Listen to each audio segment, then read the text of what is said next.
Então, justificação. Eu vou voltar lá no primeiro slide, onde a gente dá um resumo da confissão de fé. Então, a confissão de fé no capítulo 11, ela vai falar sobre a justificação, é bem maior do que isso aí, mas é só um resumo para a gente já pular para os versículos, que é aquilo que eu falei na aula passada, a gente vai passar, porque tem mais slides para a gente ver.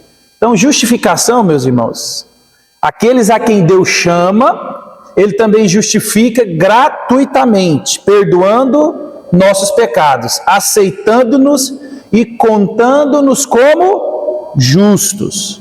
Então, não somos justificados por causa de algo que tenha sido feito por nós ou em nós, mas unicamente por causa do Cristo nas nossas vidas. Então lembra, isso aqui é doutrina fundamental, porque a justificação, a salvação, ela é por causa do que Cristo fez, por causa de quem Cristo é. Então não é nada do que você fez, nada do que... Nossa, mas eu sou tão bom. Não é. É por causa do Cristo. Então Deus não nos justifica declarando que nossa fé ou nossa obediência contam como justiça. Em vez disso, Deus nos justifica declarando que a obediência de Cristo e o fato de Ele ter feito o pagamento por nossos pecados pela graça contam em nosso favor. Então, meus irmãos, é por isso que eu e você precisamos receber a Cristo, confiar em Cristo em fé e descansar pela fé na justiça de Cristo, que é o único meio de ser justificado. Então, preste atenção, ó. Deus nos justifica declarando que nós somos justos. Então, na justificação, você não é justo. Você é declarado justo. Por quê? Porque o justo é Cristo. Então, isso é extremamente... É por isso que a gente deposita em fé na obra de Cristo, na pessoa de Cristo, no que Cristo fez. Porque Ele tomou o nosso lugar. Então, na cruz, Ele bebeu ou Ele sofreu toda a punição do pecado. Ele sofreu. Para que eu e você não sofrêssemos. Então, nós somos bons? Nós somos justos? Não. Ele tomou o nosso lugar e aqueles que depositam a sua fé nele, na obra dele, do começo ao fim, são declarados justos. Então nós somos santos, porque nós somos santos ou justos? Não. Nós somos santos porque nós estamos debaixo de Cristo Jesus. A ideia, eu não sei se alguém já viu um memezinho na internet. Tem um memezinho, tipo o São Pedro na porta do céu, e o povo vai chegando e ele vai falando, ó, desce, sobe. Aí chega lá um cara com tanto de folha, assim, mas um calhamaço assim, de livros e livros, contando a história da vida dele. Aí ele vai pôr em cima da mesa e ele começa a ler. Nossa, assassinou, brigou com a mulher e começou a falar, nossa, e o cara aí, quando ele termina, ele falou, vixe, você está perdido. Aí vem, né, um personagem na pessoa de Jesus e, esse é meu. Aí ele pega tudo e joga fora e fala, então pode entrar. Então é a ideia, porque é Cristo.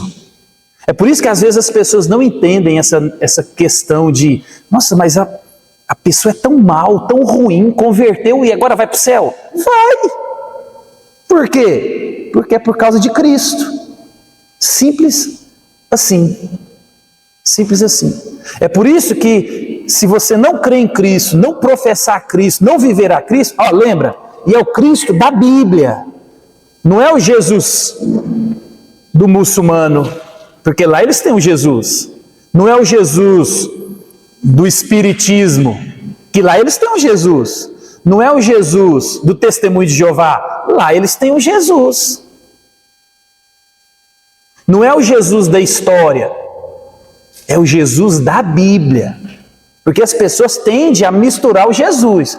Embora a gente sabe que todos esses estão falando daquele, mas estão falando baseado no que eles acham, no que eles veem, no que eles querem. Por isso que você dizer, não, eu creio em Jesus. Qual Jesus? Por isso, meus irmãos, que quando eu falo de salvação, por que a igreja está cheia de gente que não foi salva? Por causa do evangelho pregado com meias verdades. Se você não contar toda a verdade, se você não explanar, a pessoa, ela crê numa coisa que não liberta e não salva. Porque é assim, ó, venha para Jesus para ele te libertar do inferno. Venha para Jesus para ele salvar você. Venha Jesus para ele melhorar a sua vida. Uai, nós somos gente inteligente. Quem que não quer? Se você fizer uma pesquisa, ninguém quer ir para o inferno, não é verdade? Ninguém é bobo. Ninguém vai querer ir para o inferno. Mas é por isso que cada um tem que entender. Então observa, você não precisa de formular o evangelho de maneira acadêmica, de maneira que quando você terminar de formular, a gente faz um rios. Não, mas você tem que entender quem Cristo é, quem você é, de onde você estava, o que Cristo fez, toda essa dinâmica. Porque senão, como que você vai crer? Você vai crer em quê? Jesus te salvou de quê? Porque Jesus não salvou ninguém do inferno. Nós somos salvos da ira de Deus. Então observa, são a mesma coisa, mas explicada de jeito diferente, toma rumos diferentes. É por isso que em toda a Bíblia você vai ver alguns trechos igual Lucas dizendo, repara. Preste atenção, para que a luz que é em ti, para que o evangelho que você está crendo, para que a igreja que você está indo, para que aquilo que você tem ouvido não seja um fogo estranho. Porque está cheio, gente. Está cheio. Para você ter uma noção, tem um cara na internet que chama Bispo Bruno Leonardo, se não me engano. É uma almofadinha, cabelinho de gel, unha feita, terno impecável, fala bem. Ele tem 40 milhões de seguidores no YouTube. 40 milhões. Você tem noção do que é 40 milhões? 40 milhões. 40 milhões. Esse cara, ele prega qualquer evangelho, menos o da Bíblia. E ele tem 40 milhões de pessoas. Eu já vi gente postando o vídeo dele no grupo da igreja. Dave Leonardo, gente, esse é o melhor. Meu irmão, aquilo não é evangelho. Eu vi um vídeo dele agora postado. Gente, ele fala, parecendo que ele está falando para um bando de retardado, chamando o povo de meu lindo, meu lindo. E ele falou um negócio que é tão do diabo, tão do diabo, tão do diabo, mas é bonito. Ele falou assim, ó, Deus não vai deixar que você veja aquilo que Ele não vai te dar. É mais ou menos assim que ele diz. Então, se Deus te deu um sonho, se Deus te mostrou algo, é porque Ele vai te dar. Meu lindo. E ele fala, parecendo que ele está falando para criança. E ele tem um especial no Netflix. Ele tem um especial no Netflix. Eu assisti. Porque a gente tem que assistir, né? De vez em quando você é obrigado a assistir porcaria. Então, meus irmãos, são esses que estão influenciando. Ninguém quer abrir a internet e escutar Augusto Nicodemos. Não, Augusto Nicodemos. Não. Ninguém quer Augusto Nicodemos. Mas o bispo Leonardo, ele tem 40 milhões de pessoas. O censo vai dizer que no Brasil nós somos mais ou menos 40 milhões de crentes. Já pensou? É por isso, meus irmãos, que a gente pode dizer assim, sem medo, muita gente que acha que é salvo, não é salvo. Mas é muita. Por quê? Porque, olha tanto que nós somos incoerentes. Essa semana, Eu fui levar a Jane para o médico e eu disse para vocês quinta-feira que tem duas coisas que matam: médico ruim e pastor que não prega a Bíblia. Que são esses dois que eu citei, mais uma renca. Meus irmãos, isso mata. Só que você tem mais cuidado com o carro, você tem mais cuidado com o cabelo, com a unha. Mulher não vai em qualquer cabeleireiro, não corta o cabelo em qualquer lugar, não faz a unha com qualquer pessoa. Mulher tem um cuidado com a pele, não passa qualquer creme. Homem, o carro dele ele não passa qualquer produto. Homem é um cuidado com isso, cuidado com aquilo. Mecânico, então, não é qualquer um que põe a mão no seu carro. Mas para a igreja, zero critério. Para a igreja, o povo não tem critério. Se eu chegar em você e falar assim, ó, tem uma senhorinha ali, rapaz, mas ela sabe de raiz, ela faz remédio caseiro, vai lá nela. Você vai falar, vou nada, tô fora. Você quer ir naquele médico que formou, que tem diploma na parede, que tem um consultório bacana, que tem um carrão bacana. Você não vai você não vai em lugar nenhum que alguém não seja da área da formação. Agora para pastor não. Pastor falou que é pastor, abriu uma portinha, falou bonito. Você entrega sua vida, você abre seu coração, você escuta e você faz do que ele fala verdade absoluta. Olha para você ver. Então observa, a culpa não é dessas pessoas. A culpa é de vocês, é nossa. Você está entendendo? Por quê? Porque os nossos critérios são errados. As nossas avaliações são baseadas nos nossos próprios desejos. Porque se a gente for fazer uma investigação do coração, é porque você não importa com a palavra de Deus. Zero. Porque se você importasse, você escolheria o melhor cardápio. É por isso que eu tenho falado para vocês, tem muitos anos, nós precisamos de avaliar o nosso coração. Avalie o coração, meu irmão. Avalie o coração. Avalie as suas motivações e seja sincero diante de Deus, porque esse negócio de igreja por causa disso, ou por causa daquilo, ou por causa de... Gente, isso aí é muito superficial. Porque nós somos uma família. Nós vamos falar mais sobre isso, né? Nós somos uma família. A família a gente não escolhe. Tanto da fé, porque é Deus é quem salva, e nem a que a gente nasce, porque é Deus é quem colocou a gente lá. E eu não vejo, a grande maioria, né, pelo menos, ninguém divorciando da família, ninguém indo embora da família, com todos os problemas que cada família nossa aqui tem. Porque se a gente fosse fazer uma fila aqui de problema da família, cada um contar os problemas que a gente tem nas famílias aqui, você fala, meu Deus do céu, era melhor morar lá no Alasca, sozinho. E nem por causa disso a gente chuta o pau da barraca. Mas os critérios que a gente vem usando, meus irmãos, para o cristianismo, ao decorrer de todos os anos, mostra a vida que nós temos levado. É por isso que nós precisamos de entender o valor da igreja, do uns aos outros. Porque eu posso te afirmar, alguém próximo de mim e de você que nos ama, ele pode nos exortar quanto à realidade de onde nós estamos indo, se a nossa fé é verdadeira ou falsa. O problema é que nós não queremos esse contato, muito próximo e muito íntimo, e aí a gente vai levando o nosso cristianismo no nosso modelo. E alguém que tenta chegar um pouquinho mais perto de nós, a gente dá um passo para trás. É assim. Ninguém pode falar nada, ninguém pode... É assim, nós somos assim. E isso está errado. Por quê? Porque nós não entendemos o papel da igreja. E aí está cheio de gente achando que é crente e não é. Porque não entendeu a justificação.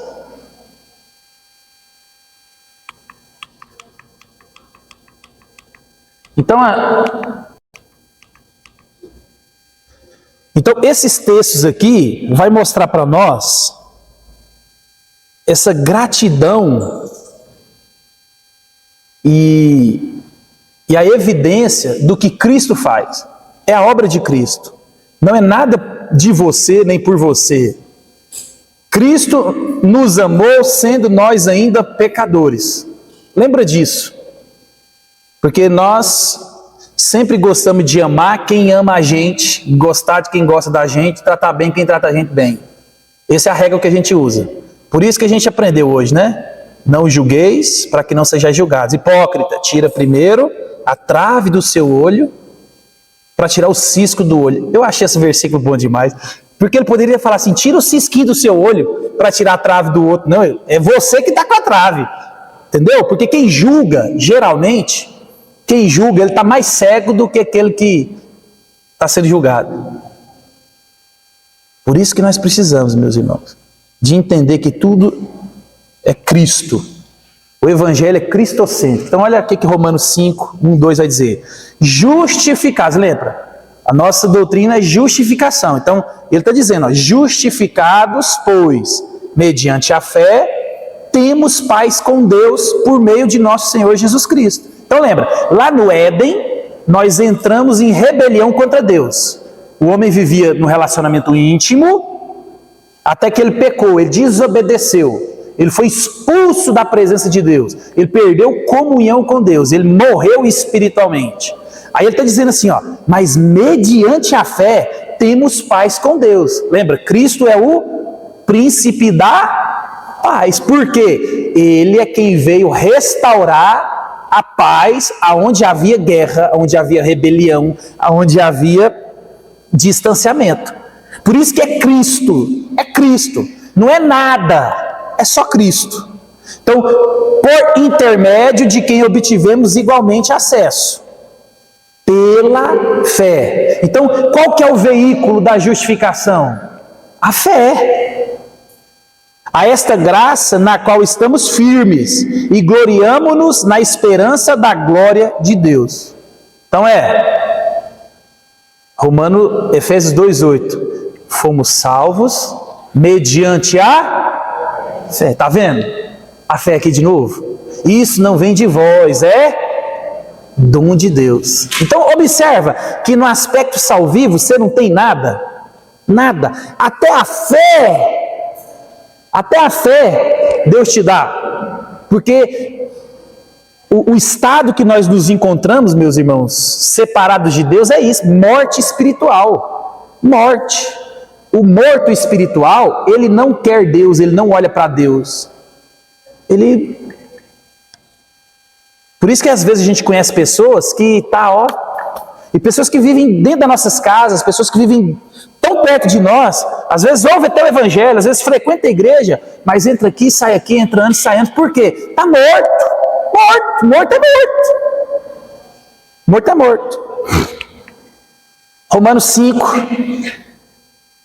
6 e 11, ó. Porque Cristo, de novo, está sempre apontando para Cristo, ó.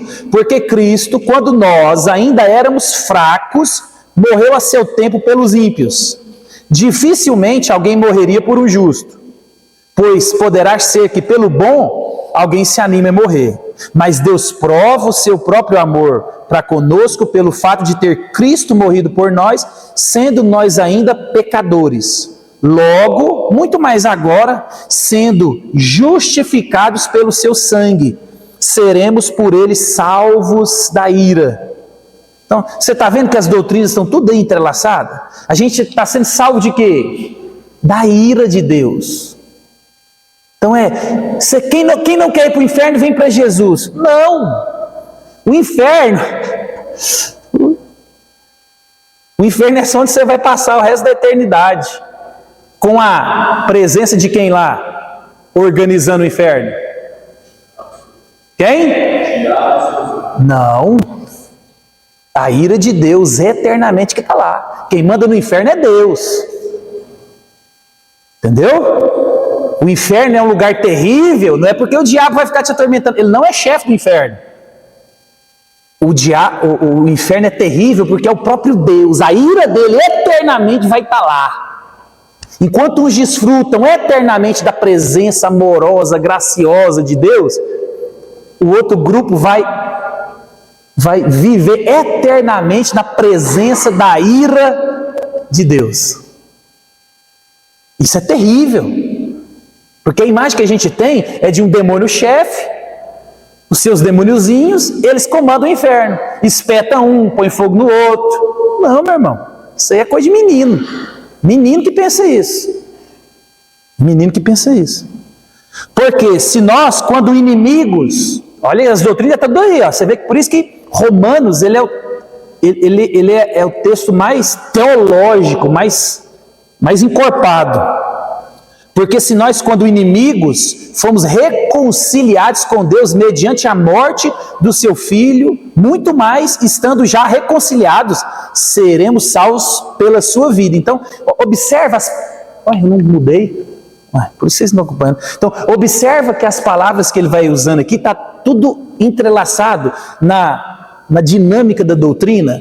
Então, assim, as doutrinas, meus irmãos, elas não são invenção de alguém. Igual, por exemplo, predestinação. Tem gente que não acredita na predestinação. Ninguém tirou essa palavra do nada. Predestinação está na Bíblia.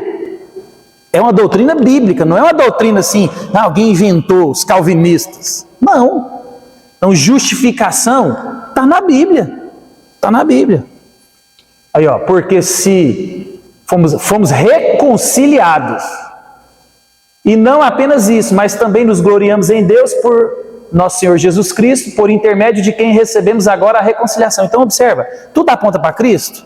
Ele que nos salvou, nós recebemos a reconciliação dele, ele que morreu, ele que nos justificou, a justiça é dele, o amor é dele, a obra é dele, nada é eu e você.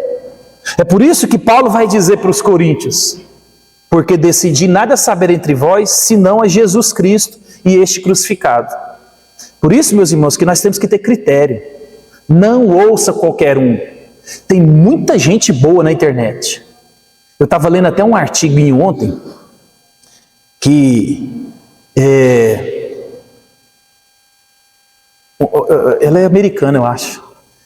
Ele estava escrevendo um artigo para pastores agora, porque o nível de estresse emocional e depressão entre os pastores está aumentando drasticamente por causa das mídias sociais. Por quê? Nós que somos velho de igreja, não existia isso. Então, você ouvia durante sua vida inteira um pastor, 2, no máximo 3, ou quando alguém trazia alguém de fora, não era assim? Ou quando você ia numa igreja. Hoje não. Hoje, você escuta todo mundo. Você escuta muita gente. E aí o que acontece? Há uma comparação que é infindável. E aí o cara fala assim: fulano prega melhor que você, fulano sabe mais que você. Então, isso no artigo dele tá causando muito problema para os pastores que não entenderam o ministério. Não entenderam o que é o chamado. Por isso que Paulo vai dizer assim: gente, eu não quero nem saber. A única coisa que eu sei é que eu preguei o evangelho verdadeiro, Cristo crucificado, o Cristo que salva, o Cristo que redime, é Cristo. Eu não quero saber, porque a própria igreja de Corinto falou: não, você tem a língua travada, você não prega bem, que nós somos de Pedro, nós somos de Apolo. Então observa, nada mudou. Então, se você tem temor a homens no seu coração, independente da posição que você ocupa, é problema. Porque você sempre vai achar um funcionário melhor que o seu, você vai achar um pai melhor que você, uma mãe melhor que você sempre vai achar gente melhor que você. E quando alguém te comparar, se você não tiver uma identidade firme em Cristo, você entra em pânico, você entra em desespero, você quer amarrar uma corda no pé de mamão e enforcar. Eu conheço gente que quis morrer enforcado e amarrou uma corda no pé de mamão. Eles queriam morrer, hein? É um safado que nem para morrer presta. Ele quer morrer, aí amarra no pé de mamão. Ele queria, hein? Queria. Então, meus irmãos, Paulo, ele é claro, porque é o Cristo que salva, o Cristo é que liberta. É por isso que alguns bons teólogos, eles vão dizer que a pregação, ela só surte 2 efeitos nos ouvintes, só 2. Vocês têm que sair daqui revoltados ou transformados. Sempre é assim. Você tem que sair com raiva do pregador, sempre, ou transformado pelo aquilo que ele disse. Então, uma pregação bíblica, ela vai sempre produzir isso. Agora, se você saiu do culto, que maravilhoso, meu coração está cheio de alegria, porque agora Deus encheu minha caixinha de promessa, eu consigo chegar até domingo, né, das vitórias que Deus vai me dar, das bênçãos, porque aquilo que Deus me mostrou, Ele vai cumprir, porque se Ele não tivesse mostrado, é porque Ele não ia fazer, mas como Ele mostrou, então observa, tanto que é a artimanha do inimigo. Meu irmão, meu coração e o seu é uma fábrica de sonho. Se Deus realizasse tudo que eu queria, eu morria. Tem gente que acha que Deus é o gênio da lâmpada. Então observa, a pregação genuína, ela surte dois efeitos. Por quê? Porque ou ela te arrebenta e te leva a um arrependimento e reconhecimento que você não é nada, ou você vai ficar nervoso porque alguém está te contrariando e você vai ficar grilado com o pregador. Qualquer coisa longe disso, meus irmãos, acenda uma luz. Talvez você foi num lugar que não pregou o evangelho. Pregou qualquer coisa, menos o evangelho. Porque tem gente que abre a Bíblia para dar uma palestra. Os coaches, tem cheio de coach dando palestra com Bíblia. E o cara acha, meu irmão, a tese dele está pronta. Ele pega algum versículo e coloca lá só para te falar assim, E às vezes é texto fora de contexto. Eu cheguei lá na minha sogra tem uns livros lá que eu peguei um nas minhas férias para ler. Há poder na sua língua. Eu já fiquei com raiva, nervoso. Mas eu peguei o livro. Falei, eu vou ler esse diabo desse livro e vou riscar esse livro inteirinho, vou entregar para ela. E aí eu fiz isso. Era um livreto, né? Livrinho de 25, 30 páginas. Eu fui, circulei. Aí eu entreguei para ela, falei assim, se você ficar bebendo isso aqui, você vai morrer. Isso aqui é porcaria. Não há poder na palavra, não existe isso. Há poder na palavra de quem? Cristo. Ele foi o único que disse, haja, e como se diz, ageu. Eu e você, meu irmão, não tem essa dinâmica, não tem esse negócio, não tem isso. Não tem. E é assim, ele tem uma tese, então se ele quer provar que há poder nas palavras. E eu achei tão interessante que tem capítulo que ele contradiz o anterior, porque não tem como, né? Só que aí assim, ele vem com a tese que há poder na palavra, aí ele sempre conta uma história. Aí é tipo assim, fulano de tal tinha uma filha e falou que ela era uma vagabunda, que ela era não sei o quê, que ela não sei o quê, que ela virou? Uma prostituta, tá vendo? Há poder na língua. Aí ele conta uma história. Quando ele põe um versículo, ele põe um versículo fora de contexto. Fora de contexto. Aí o que o povo gosta muito de usar, Provérbios, esse eu já sou decorado desde criança. Provérbios 18, 21. Porque o poder da morte e da vida está no poder da língua. Quem bem utiliza, come do seu fruto. Aí, você esqueceu que ele é Provérbios. Ali não é um texto normativo. Ali é um texto de sabedoria.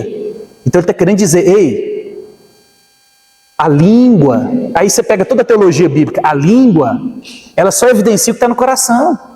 Então quem tem luz de Cristo, fala em nome de Cristo, as coisas de Cristo. Quem não, fala as coisas do diabo. Então a vida, que é Cristo, ela reverbera na boca e o Satanás reverbera na boca. Então a morte e a vida está no poder da língua. Por quê? Porque aquilo que está dentro de você, você externaliza. Então ele não está dizendo que aquilo que você vai dizer vai determinar. Ele está dizendo que aquilo que você disse determina quem você é. Simples assim. Então aquilo que você fala mostra o Deus do seu coração, mostra o que você crê, mostra a sua identidade, mostra a sua essência. É o seu coração aberto. E tem gente que, meu irmão, você pode chamar o filho de preguiçoso, de burro, de quê? Se ele virar um burro preguiçoso, é porque ele não quis consertar. É lógico que o ambiente ajuda? Lógico, né? O cara escutar a vida inteira e ninguém ajuda ele, né? Mas quantas histórias que eu e você conhecemos de gente que nasceu num ambiente desgraçado e são gente fina, bons pais, boas mães, se deu bem na vida? Quantos? A gente conhece muito mais história, na verdade, de gente que se deu bem saindo desses ambientes do que o contrário. Então, observa, a gente tem que... Por isso que é Cristo, é por isso que o evangelho pregado, genuíno, ele liberta a pessoa. Você não precisa de ficar escravo. né? Debaixo da graça de Deus, debaixo da unção dos pais espirituais. Gente, a gente precisa de só pregar Cristo, Cristo, Cristo, Cristo. Algum teólogo disse que o evangelho é um leão dentro da jaula. E a única coisa que o pregador precisa de fazer é só abrir a jaula. Simples. E o leão faz o estrago. Então, quando a gente prega a Bíblia, o evangelho pregado, ele faz o estrago. Ele que confronta, ele que consola, ele que enche de esperança, ele que exorta. Aí 2 Coríntios 5, 18, 21. Ora, tudo provém de Deus. Olha, vamos ler devagar para vocês verem tanto que isso é bonito. Tudo provém de Deus, que nos reconciliou consigo mesmo por intermédio ou por meio de Cristo e nos deu o ministério da reconciliação. Olha que bonito. Eu e você estamos bravos com alguém. Se alguém não ligar para nós pedindo desculpa, você fica resto da vida às vezes sem conversar com a pessoa. Aqui ele está falando assim, Deus que foi ofendido, Deus, o santo, o incomparável, o poderoso, ele que foi ofendido, ele veio até nós e nos reconciliou. Você está vendo por quê? Que aqueles que não perdoam demonstram que não entenderam o perdão recebido? Você era inimigo de nada mais, nada menos do que Deus. Deus, ele veio, te perdoou, te resgatou. Então, se você não perdoar, isso demonstra claramente que você não entendeu a condição que você estava, o que Deus fez. Por isso que perdão é algo imprescindível no cristianismo, porque Deus nos perdoou de tamanha ofensa. Aí ele continua no 19, ó, a saber que Deus estava em Cristo reconciliando consigo o mundo, não imputando aos homens as suas transgressões, e nos confiou a palavra da reconciliação. Ou seja, Deus, então, a Trindade, 3 pessoas, um só Deus. Olha aqui, ó, Deus estava em Cristo reconciliando o mundo na pessoa de Cristo, não imputando aos homens as transgressões. Cadê? Ele imputou quem? Quem que pagou a conta? Foi Cristo. 20. De sorte que somos embaixadores em nome de Cristo, como se Deus exortasse por nosso intermédio. Em nome de Cristo, pois rogamos que vos reconcilieis com Deus. Você que ouviu o Evangelho, você que ouviu a palavra da verdade, ele está dizendo, agora nós que recebemos essa reconciliação, que recebemos o Cristo, nós agora quando falamos ou em nome de Deus. É como se, por isso que a palavra pregada genuinamente é Deus falando. É por isso que se você estiver numa igreja onde a Bíblia é pregada, o fato de você levantar durante a pregação, isso é uma ofensa a Deus. Porque é Deus falando, não é o pregador. Você está entendendo? Tanto que nós estamos distante da reverência de um Deus Santo. E talvez pessoas levantam na hora do culto e está comunicando o quê? Isso não é importante. Na verdade, eu não creio que isso é palavra de Deus. Isso aí para mim é só exceção de linguiça. É isso que comunica. É isso que Deus entende. A coisa é séria, meus irmãos. A coisa é séria. Nós perdemos a reverência. Aquele que não conheceu o pecado, ele se fez pecados por nós, para que nele fôssemos feitos justiça de Deus. Entendeu? Nós éramos pecadores. Ele justo, ele santo. Ele fez pecado em nosso lugar. Para que eu e você fôssemos justificados. Então, nós somos declarados justos. Nós imputamos, na verdade, né?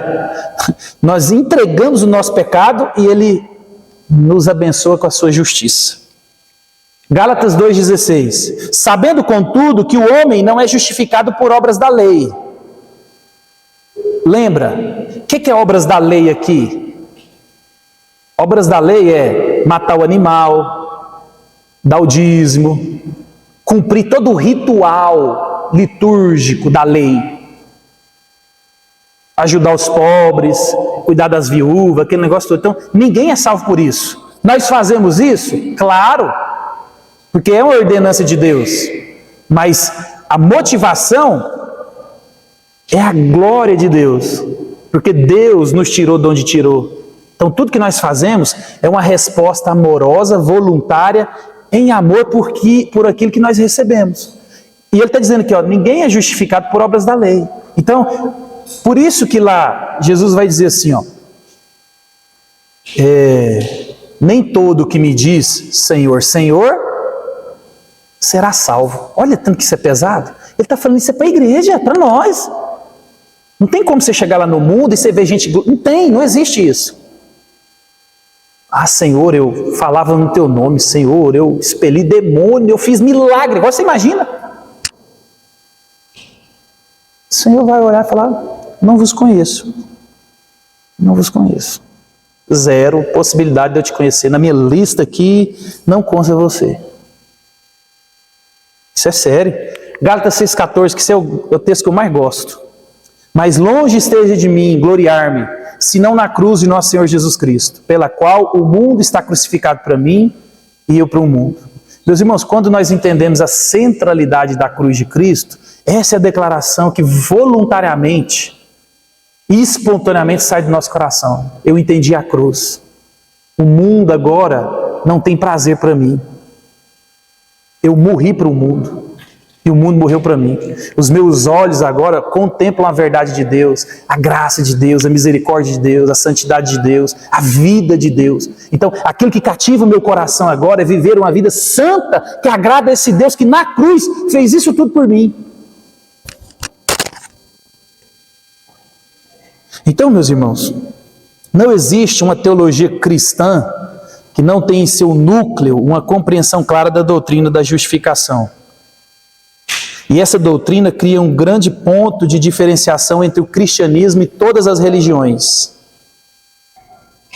Porque todas as outras religiões, elas são levantadas, elas são erigidas sobre alguma forma de crença segundo o qual os deuses estão o quê? Chateados. E aí os seres humanos precisam de fazer alguma coisa para apaziguar esse Deus. Essa é a mentalidade. Aí qual que é o resultado disso? Todas elas são um sistema pautado no medo, na ira divina e na escravidão à lei. Sistema do qual o fiel nunca se liberta. Todos se preocupam com a justiça, todos querem ter razão, todos querem pensar que tem um histórico bom, as pessoas querem ser aceitas porque pensam serem boas. O que nos resta se negarmos a existência de um Deus misericordioso e perdoador? Resta-nos apenas nós mesmos. Se a salvação depende de você ou daquilo que você faz, você está sozinho. Só você e você mesmo. É por isso que você deposita sua fé em Cristo. Ele fez, Ele é quem salva. É por isso que o orgulho é um pecado grave diante de Deus, porque o orgulho, ele mostra muito do nosso coração, mostra nossa independência, nossa autossuficiência, mostra que nós não queremos ajuda, que nós não queremos caminhar com ninguém. O orgulhoso é assim. O orgulhoso, ele não gosta de receber um presente, porque se ele receber um presente, ele tem que dar um presente para a pessoa. Não é assim? Então, todas essas religiões, elas são pautadas num Deus que está irado e os homens têm que apaziguar a Deus de qualquer jeito, para eles receberem a salvação, ou aperfeiçoamento, ou aquilo que ele vai dizer.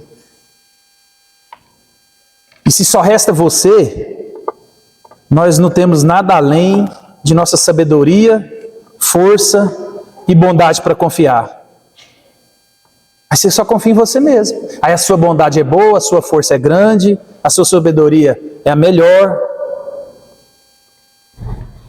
Aí é por isso que está cheio de igrejas que o lema é: faça o que é certo e terá bons resultados, faça o que é errado e coisas ruins acontecem. A gente não entendeu o Evangelho. Tem um princípio de vida? Claro que tem. O livro de Provérbios é o livro da sabedoria. Cuide do seu filho, eduque o seu filho, que quando você faz isso, ele cresce e normalmente não desvia do caminho. negligencia o seu filho, faz de qualquer jeito, provavelmente ele se desviará do caminho. Mas isso é uma lei? Não, ele é um livro de sabedoria. Mantenha a sua casa limpa, lixo longe, organizada. Normalmente não virá bicho, não virá uma contaminação. Se fizer o contrário, o que acontece? Isso é sabedoria. O problema é que as pessoas trazem isso para a igreja. Ah, você não tem? Porque você não está orando o tanto que tinha que orar. Você não tem? Porque você rouba, você é um ladrão, você não dá o dízimo. Por isso que Deus não te prospera. Você não está recebendo? Porque você está em pecado. E aí, a culpa vai te amassando, te amassando, te amassando. Aí isso cansa o fiel. Porque o cristianismo, ele só tem uma resposta positiva baseada no seu desempenho. Isso é uma desgraça. Isso arrebenta com a gente. Isso arrebenta. Porque você sempre vai ter que fazer e estar à altura dessas coisas. Para que você se convença que você é bom, que você é um bom crente, que você é um bom pai. E aí você vira a vida inteira baseado em desempenho. Isso é terrível. E aí o resultado é o quê? Você sempre estará aquém dos padrões de Deus. E você sempre estará aquém dos padrões que você estipula para você mesmo. A vida não é baseada no desempenho meu e seu. A vida é baseada no desempenho de Cristo. É por isso, meus irmãos, quando você entende o Evangelho, eu vou dar meu dízimo? Claro que vou. Por quê? Porque Deus tem me nutrido. Deus não tem deixado faltar o pão de cada dia. Então eu devolvo o meu dízimo porque eu amo ao Senhor, em gratidão àquilo que Ele tem feito por mim até agora. Em tudo que Ele já fez, eu vejo a mão dEle me trazendo recursos para a minha família, para o meu bem-estar. Então eu venho para a igreja, é porque eu entendi de onde Ele me tirou. E eu venho adorar, alegre, porque Ele me salvou. Muitos estão lá fora perdidos e vão para o inferno. Ele me deu a oportunidade de ouvir o Evangelho, de entender o Evangelho. Então, eu vou viver uma vida digna do Evangelho porque Ele me chamou para viver uma vida santa. Você está entendendo? Então, observe a motivação. A motivação de tudo que eu faço é para a glória dEle. Então, eu vou ser um bom pai para as pessoas verem a transformação que Cristo fez em mim. E quando eu errar, eu me arrependo e começo de novo. Por quê? Porque tudo que acontece na minha vida e na sua é Deus trabalhando no nosso caráter para nos fazer parecido com Cristo. Esse é o processo de santificação. Você vai errar? Vai! Se arrependa e Deus está lá do mesmo jeito. Não é desempenho. A obra é de Cristo. Ele tem um plano na minha vida e na sua que é secreto, só depende dele, ninguém sabe, ninguém revelou. Porque aí você vê assim, ó, pessoal falando, eu já vi alguns pregadores falando, imagina quando você chegar lá, esse André Fernandes fala assim, o André Fernandes, imagina você chegar no céu e ele te levar para uma sala e ver as maravilhas da bênção que Deus tinha para você e você não acessou essas bênçãos. Gente, o da Alphaville lá de São Paulo. Gente, para! Isso não é performance, não é um cristianismo. Lembra, o novo céus e a nova terra, isso aqui é passageiro. A gente não acumula tesouro aqui, porque aqui é passageiro. O autor, né, Jesus vai falar assim, ó, ponha todo o seu tesouro no céu. No céu. Não aqui na terra, o coração tem que estar lá em cima, não aqui. Mas lembra, a gente só quer bênção. Quer vida boa, quer saúde, quer família, quer retorno financeiro, a gente quer tudo. E não quer dar nada. Não quer dar nada. Nada. Por quê? Porque o nosso cristianismo é baseado em desempenho. Opa, é meu, Senhor, eu mereço, eu trabalhei, eu mereço. É por isso que você não entende que aquilo que Deus te dá é graça, é misericórdia. Deus chamou uns, meus irmãos, para viver da fé, vida difícil. E Deus chama um para ser provado, para ser generoso. E isso é difícil para todo mundo, porque tem uns que Deus deu muito e é difícil ele ser generoso, é difícil ele ser amoroso, é difícil ele ser cuidadoso. E para uns Deus só deu o suficiente. E é difícil você viver na dependência, é difícil. E isso tudo Deus está transformando, Deus está forjando, Deus está nos santificando, está tirando o mundo de nós. Nós temos que entender isso. Toda hora você tem que voltar o seu coração para o lugar certo. Igual, por exemplo, eu queria uma igreja de 5 mil membros, eu queria um salário de 50 mil reais. Claro que eu queria. Eu queria uma igreja que eu não precisasse me preocupar com muita coisa. Uma igreja grande que se caminha com muita coisa sozinho, você só administra, prega, e aquela maravilha. Mas eu tenho que falar, ei, peraí. Às vezes Deus me chamou para ser pastor a vida inteira de igreja pequena, de 50 membros, 40 membros. E daí? E daí? Eu tenho que tratar o meu coração. Porque às vezes você vê gente que começou junto com você, que está despontando, está numa igreja maior, numa igreja melhor, e aí eu vou ficar comparando, o que ele está fazendo? Não! É entender que, peraí, Deus é sábio, eu estou nesse trabalho, estou nesse emprego, estou nesse salário. Isso não impede você de melhorar, porque lembra, o crente faz tudo para a glória de Deus. Então ele estuda, ele se esforça, ele é o melhor, para a glória de Deus. Por causa daquilo que Cristo fez. Mas entendendo que o contentamento é o que vai dirigir o nosso louvor. Porque nada do que eu e você fizermos é uma garantia, uma resposta de sucesso. E aí quando a gente vive assim, né, a razão pela qual a doutrina da justificação é preciosa é porque todo ser humano precisa desesperadamente de perdão. Então ninguém entra no glorioso descanso da justificação colocando suas esperanças em si mesmo, em seus esforços, em suas intenções, ou em sua capacidade de estar à altura das exigências de Deus. Aí a imagem, meus irmãos, é essa aqui, ó. E agora eu aprendi a usar a inteligência artificial. Eu mandei ela fazer essa imagem, que fera. Eu não sabia que isso era possível, não estou encabulado aqui agora. O exemplo aqui se encaixa muito bem na ideia. Porque se você vive um cristianismo baseado no seu padrão, no seu desempenho, a imagem da caixa traz essa ideia. Por quê? É você tentando alcançar um teto inalcançável. E você vive pulando, pulando, pulando, sabendo que você nunca vai encontrar. Aí a única saída que tem é pelo teto. Aí você fica a vida inteira tentando alcançar o teto pelas suas próprias mãos, pelo seu próprio esforço. E isso nunca vai acontecer. O teto é alto. É impossível você pular de um teto desse. Você pode pular o resto da sua vida. Você não pula. Você não nasceu com a habilidade de uma pulga, que pula X vezes o tamanho dela. Isso é um cristianismo baseado em desempenho. É você tentando alcançar o inalcançável. E isso cansa, uma vida assim cansa. Uma vida assim cansa. E o mesmo acontece na doutrina da justificação. Porque a porta de entrada para o depósito das misericórdias justificadores de Deus é a falta de esperança. A falta de esperança é a porta de entrada. E aí a gente vê a grande verdade.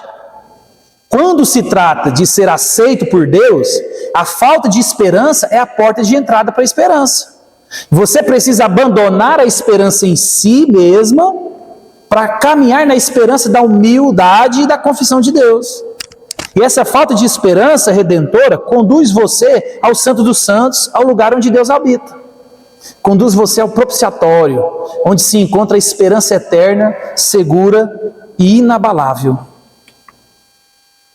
Não é uma esperança que você tenha conquistado, mas sim a esperança que foi conquistada por outro, concedida a você pela graça.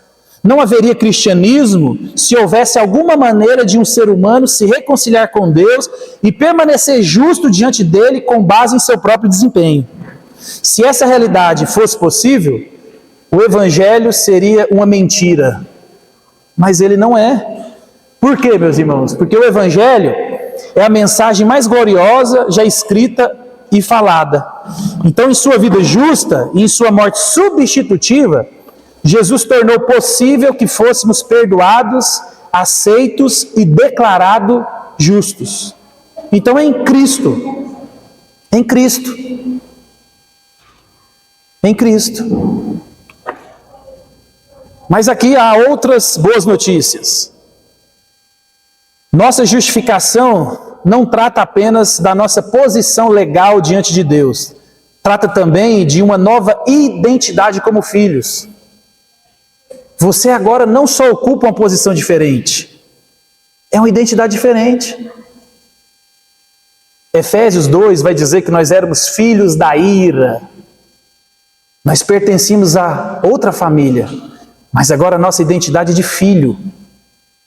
Então, compreender a nossa identidade não é apenas importante para entender todas as implicações dessa verdade, mas tem implicações para como vivemos nossa vida.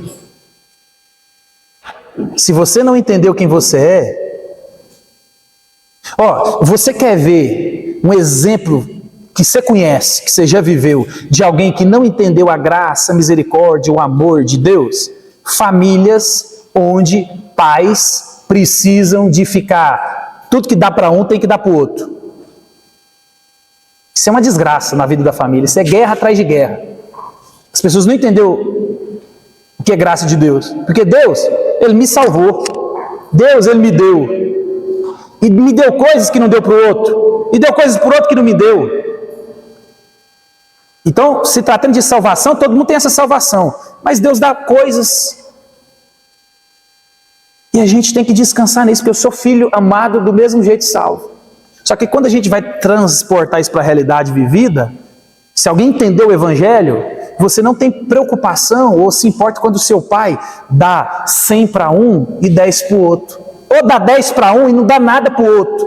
Por quê? É dele. É dele. Ele dá para quem ele quiser, do jeito que ele quiser, na medida que ele quiser. Não existe essa dinâmica de que isso é uma coisa que a gente inventou.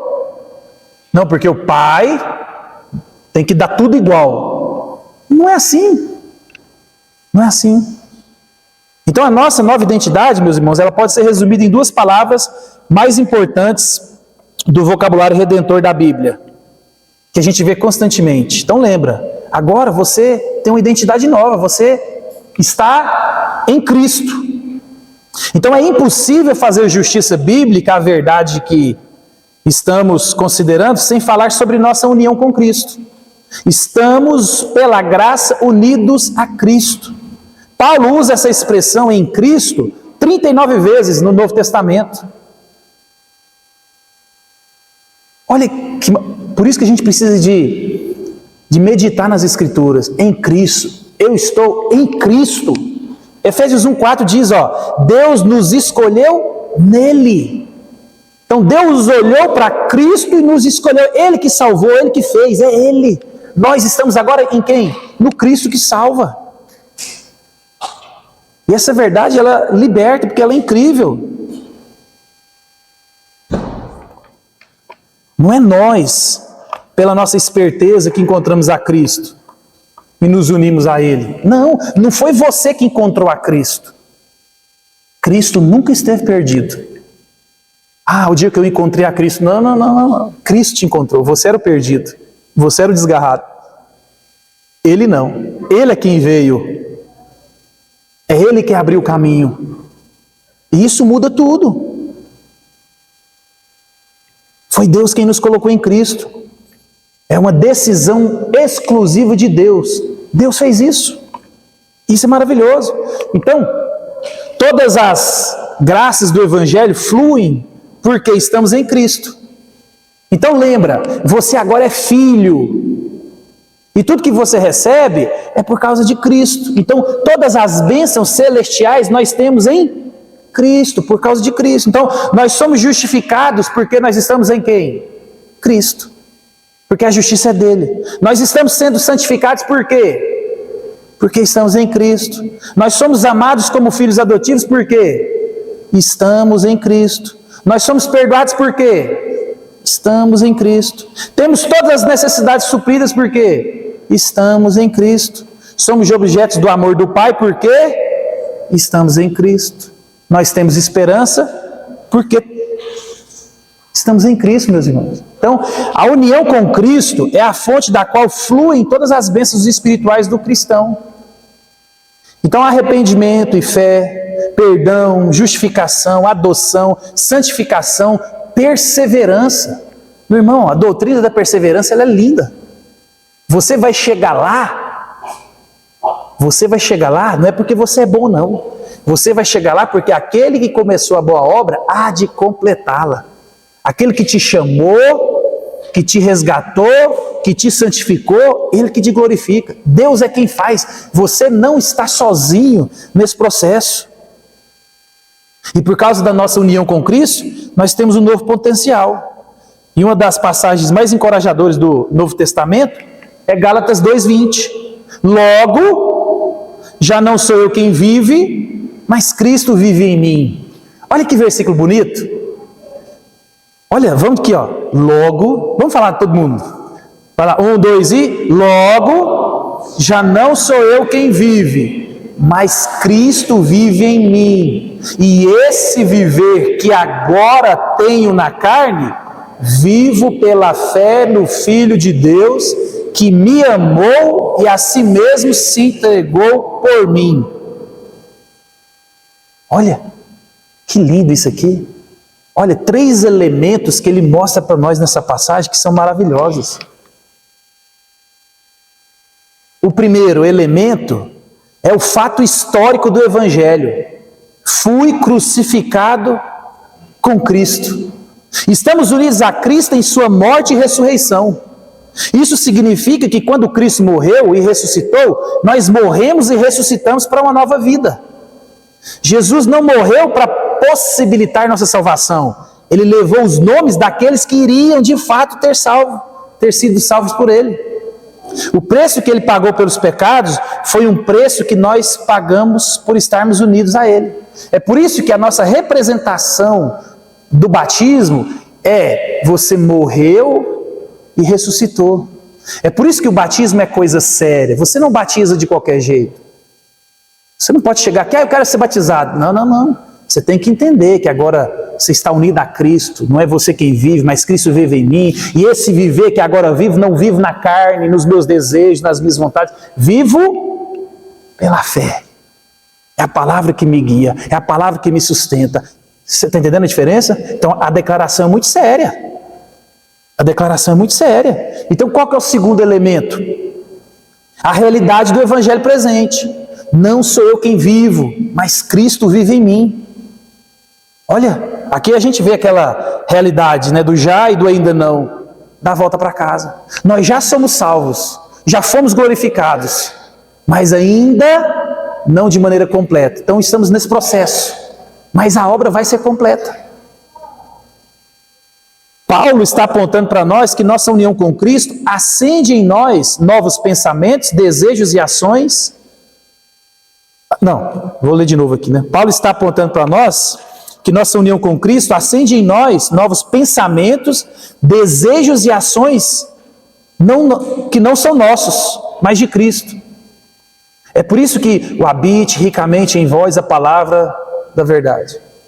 Quando você está em Cristo, você tem que conhecer esse Cristo, se debruçar na oração, se debruçar na leitura do Evangelho, para que os seus desejos, os seus pensamentos sejam a consequência daquilo que está dentro de você. Então, o que nos muda é algo mais do que um desejo de mudança e um compromisso com a autodisciplina. Nossa mudança é causada pelo poder do Senhor ressurreto que habita em nós. Podemos, por causa dele, fazer o que jamais poderíamos fazer. Algumas pessoas mudam baseado só no comportamento. Mas o perdão, a reconciliação, a fé, a dependência, isso é só aqueles que estão em Cristo, meus irmãos. Porque é o Espírito de Deus em nós agindo através de nós. E qual que é o terceiro elemento? Um compromisso com o Evangelho. E a vida que agora vivo na carne, vivo-a pela fé no Filho de Deus, que me amou e se entregou por mim. Isso aqui é a parte que quase ninguém gosta. Porque Paulo está dizendo que pela fé, ele viverá como se efetivamente acreditasse que Cristo vive dentro dele. Estar unido a Cristo significa que o poder que ressuscitou Jesus está em mim para viver uma vida que antes de Cristo era impossível. Olha o que 1 João 3,1 vai dizer. Vede que grande amor nos tem concedido o Pai, a ponto de sermos chamados filhos de Deus. E de fato, somos filhos de Deus. Aí a pergunta é, meus irmãos, que tipo de amor o Pai nos dá? O dia que eu entendi isso aqui, essa doutrina ela é tão bonita, é por isso que eu falo que quando você entende a doutrina das Escrituras, ela muda a nossa vida. Por exemplo, qual que é a resposta, né? Que tipo de amor que o Pai nos dá? Um amor adotivo. Quando eu era jovem, eu tinha uma coisa na minha mente: eu não casaria com uma mulher que tivesse filho. Isso aí na minha mente era claro, hipótese nenhuma, e nunca adotaria um filho. Isso aí na minha mente era claro. Isso era cláusula pétrea. Não casaria com uma mulher que tivesse filho e não adotaria, nunca. Isso na minha mente não passava. Quando eu entendi o Evangelho, eu entendi que Cristo me adotou, meu irmão, se precisar eu adoto. Se minha mulher ficar viúva, eu caso com quem tiver 10 filhos. Não tem mulher de 10 filhos, né? Mas, por isso que eu exagerei, não tem. Essa mulher de 10 filhos, ela tem 90 anos. Não. Quem fica viúvo é quem morreu. Eu estou vivo, ué. Eu estou falando que às vezes quem fica viúvo parece que morreu, né? A vida acabou. Então, meus irmãos, é isso. Já seria graça demais o fato de Deus ter pagado a nossa dívida. Se Deus tivesse assim, vou salvar vocês, vou levar vocês de novo para o céu, e eu quero distância de vocês, isso já seria graça, misericórdia, já seria bom demais. Se Deus tivesse feito isso, Ele já tinha feito bom pra caramba. Só dele nos tolerar já estava bom pra caramba. Mas não, meus irmãos. Mas a graça de Deus, por isso que ela nos constrange. É por isso que o que regula a minha vida, os meus desejos e meus pensamentos, é a palavra e não eu mesmo. Então, eu mudei essa minha cabeça, não é porque eu sou bom e eu quero fazer caridade. Não, porque isso é loucura. Se você racionalizar, você casar com a mulher que tem filho e você adotar, isso é um problema. Mas quando você entende o que Cristo fez por mim, que Ele arrumou um problema por amor a mim, meu irmão, eu faço isso de graça, com misericórdia, eu estendo isso. Então, isso é o que o Evangelho faz comigo e com você. E eu estou falando disso para vocês aqui, não é forçado, não. Até um dia eu falei isso para a Janine, Janine falou assim, então por que nós não vamos lá e adotamos o menino? Eu falei, ei, você está entendendo errado. Eu falei, eu já tenho filho demais para cuidar. Eu falei, se Deus nos colocar numa situação, hoje eu não preciso de orar 200 vezes e falar, confio. Não, você está entendendo? A coisa que é natural, porque o que habita em mim, os meus pensamentos, os meus desejos, eles estão sendo moldados a conformar a imagem de Cristo. Então Cristo, meus irmãos, se você só deixasse, imagina se o pai do filho pródigo tivesse chegado e falasse, não, tá bom, igual ele queria, pai, deixa eu ser tratado igual uns empregados, tá bom demais. Ele já ia falar, meu pai é bom, meu pai é misericordioso, meu pai deixou eu trabalhar aqui, ó. Não, o pai dele fez que isso, você tá doido, você é meu filho, você tem anel, você tem sandália, você tem roupa, você tem família, você é meu. Isso que Deus fez comigo e com você, meu irmão. Então, a nossa união com Cristo pode ser resumida nessas palavras: o Pai, porque tem um amor incomensurável pelo seu Filho, tem um amor incomensurável por nós. E tem um amor incomensurável por nós porque estamos no Filho. Somos parte dele, um com ele, casados com ele, parte da família. Ele olha para nós como se sempre tivéssemos sido. Quando o Pai olha para nós, Ele não coça a cabeça e se pergunta, como Ele chegou aqui? O que Ele está fazendo aqui? Não, Ele diz, estes são meus filhos amados em quem me comprazo. Tudo porque estamos em união com o Filho que Ele ama. Meus irmãos, por nós estarmos em Cristo, o amor incalculável dele pelo Filho flui até nós. Então, Ele nos ama. Ele ama o Filho, Ele nos ama porque nós estamos ligados a Cristo. Você está entendendo? Então as dificuldades que nós passamos, as alegrias que nós passamos, não é porque Deus está bravo comigo e com você. Ele nos ama, nós estamos em Cristo, mas é porque Ele tem propósitos maiores na minha vida e na sua, que eu e você não descobrimos. E se não descobrir, daí Jó também não descobriu. Então, a nossa união com Cristo é o fundamento de uma nova cultura de amor e de união uns com os outros, meus irmãos. Olha o que João 17, 6, 11 vai dizer. Manifestou o teu nome aos homens que me deste no mundo. Eram teus, tu nos confiaste, e ele tem guardado a tua palavra. Agora, eles reconhecem que todas as coisas que me tens dado provêm de ti, porque eu lhes tenho transmitido as palavras que me deste, e eles a receberam e verdadeiramente conheceram que saí de ti e creram que tu me enviaste. É por eles que eu rogo, não rogo pelo mundo, mas por aqueles que me deste, porque são teus. Olha a intercessão de Jesus aqui. Jesus está orando pelo mundo inteiro? Jesus aqui está fazendo uma intercessão mundial? Não. Eu rogo pelos que o Senhor me deu. Eu rogo pelos filhos. Eu rogo pelo povo escolhido. Ora, todas as minhas coisas são tuas, e todas as tuas são minhas, e neles eu sou glorificado. Já não estou no mundo, mas eles continuam no mundo, ao passo que eu vou para junto de ti. Pai Santo, guarda-os em teu nome, que me deste, para que eles sejam um, assim como eu sou com você. Olha, a unidade, por causa do nosso status de filho e de estar em Cristo, unidos a Cristo, nós somos um agora, meus irmãos. Então o que isso significa? Falta só esse slide. Estar em Cristo é o fundamento único da união de todos os que estão em Cristo. É uma união que engloba raça, classe social, gênero, etnia e geografia. Então pense na identidade que é nossa por causa do incrível dom da graça que Deus nos deu. Não somos mais estrangeiros, não somos mais inimigos, não somos mais condenados, antes pela graça estamos em Cristo, somos filhos de Deus, objetos do amor do Pai, justificados, perdoados, justos e eternamente amados e unidos a Deus e uns aos outros. Aí aqui é a parte que cada um não gosta. Nós estamos unidos a Cristo e Cristo está unido com o seu povo, então eu estou unido a um com o povo de Cristo. É por isso que quem não congrega não pode estar unido a Cristo. É por isso que a participação no culto, a leitura, a oração, não é desempenho, é uma resposta de que você entendeu que eu estou unido a Cristo, Cristo está unido a seu povo, eu tenho que amar esse povo, eu tenho que estar junto com esse povo, eu tenho que caminhar com esse povo, eu tenho que amar esse povo. Nós somos agora uma família. E essa família tem desavença, essa família tem problema, é um monte de pecador junto. Então aqui a gente se exorta, aqui a gente consola, aqui a gente é amado, aqui a gente tem a esperança. Essa é a família. Mas não.